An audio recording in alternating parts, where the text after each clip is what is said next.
would have grudges on a lot of people. Sometimes, and the reason why a lot of us would have a grudge on someone, and of course, I am generalizing, but a good idea that I have on why we hold on to grudges with people or over people is because they have done something to us. Whether it was something blatant, like physically or emotionally, they did something to offend us, to embarrass us, to shame us, to guilt us. There's a lot. There's a lot of reasons on why we would hold grudges on other people. It's because they didn't make us feel good, right? I think that's the underlying thing. They didn't make us feel good about one particular thing that we said or did and didn't know about it or something. Grudges are something that hold us down though. Because to have a grudge is means to hold something over another person because you feel like you were wrong. And as we go on in life, there's always going to be at least one person. As we go through another year, there's going to be at least one person who you may develop a grudge towards.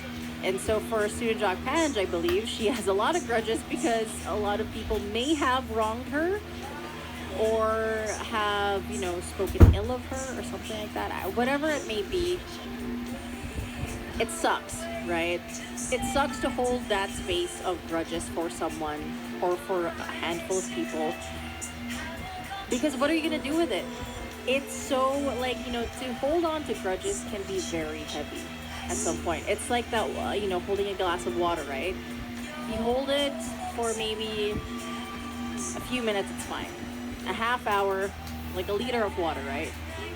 A half hour, maybe you feel a bit of a strain, but then you can handle it. Maybe an hour goes by, you're still holding in that liter of water until such time that it gets heavy and it feels heavy to even carry. And at some point, you're kind of asking yourself, why am I holding on to this liter of water in the first place? Why am I still holding on to it after like 2 hours? It's figurative, my example, but then it's the same way that we hold grudges towards other people. I'm not saying that I am an angel for not having grudges towards people. I do. I'm human, of course. I will have grudges against people, but then I'm not saying that it's a healthy thing to have. It's something that we need to work through. And thank you, Student Jack Pange, for pointing it out, that we need to let go of these grudges. Because another thing is that, to hold on to these grudges, because you're probably repeating the same scenario, what happened. And then you're repeating the same scenario of what you would say or what it would feel like if you kind of redeemed yourself in that particular situation and show that, you know what, you did me wrong. Like that scene from, what is it? Pretty Woman. When they didn't make her shop at the luxury brand. Big mistake. That was her quote, right? That was Julie Roberts' line. Big mistake. So if you hold on to grudges, it's not... It feels good at first. It's like, I'll show you, right? But then as time goes by, it's like... Why? Why still hold on to it? Like, eventually, if you feel like you will be redeemed, if there is a moment, a day of reckoning in which you can prove to that person that, hey, I'm actually, I'm not as terrible as you say that I am. Just let the universe do its thing. Because over time, it'll show that, what they said wasn't true. And you don't have to believe, you don't have to internalize what people say about you or why you deserve to be treated that way or etc. etc. There's a lot of reasons for you to agree to those things because maybe it is mirroring back to you some beliefs that you have about yourself. It's the same thing that we talked about like in terms of self-esteem and confidence. So if you are the type to hold grudges because you internalize and you really feel the personal offense towards someone, then you need to reassess also. It's like, okay, what is this really scratching at that I believe in this, that it hurts more than usual. Once you know that, and then once you know who you are, once you have that inner peace. I know that's Kung Fu Panda, but that's like, once you have that inner peace about knowing who you are, in spite of what people say about you or think that you are, then you can just brush that off your shoulders. So I'm hoping for any monsters who might have grudges towards people from 2023, try and let that try, right? Try and let that go. And step into the kind of person that you want to be instead in 2024. Not necessarily to prove them wrong, but to step into who you really want to be, because it is working in your favor too, right? It is working in your favor to become the kind of person that you are, because it is leading you to the kind of destiny that you have in mind for yourself. There we go.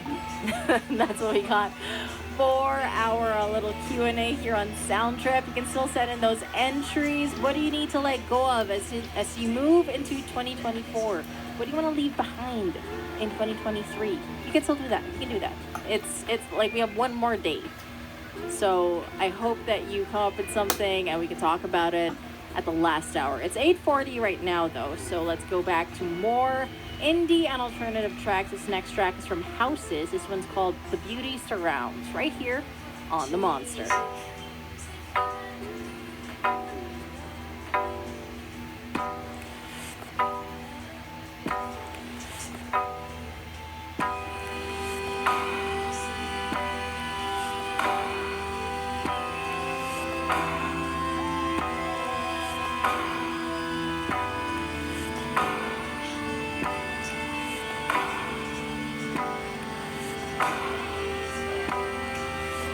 There's some gold in my bones that I told you about. So I'm pulling out my teeth and burying them deep underground. There's some lights in your eyes that I follow about.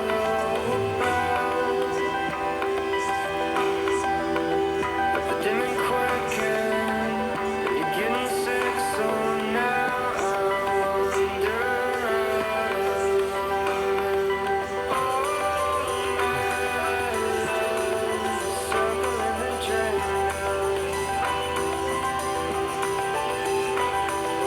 All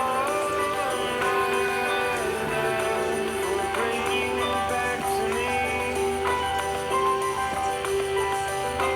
And oh my God, I'm wasting away.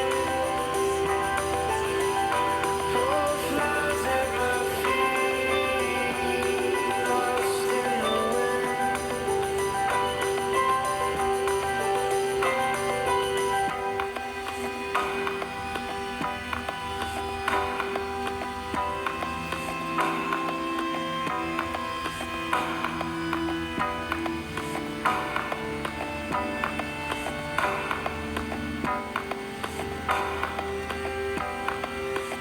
There's a ghost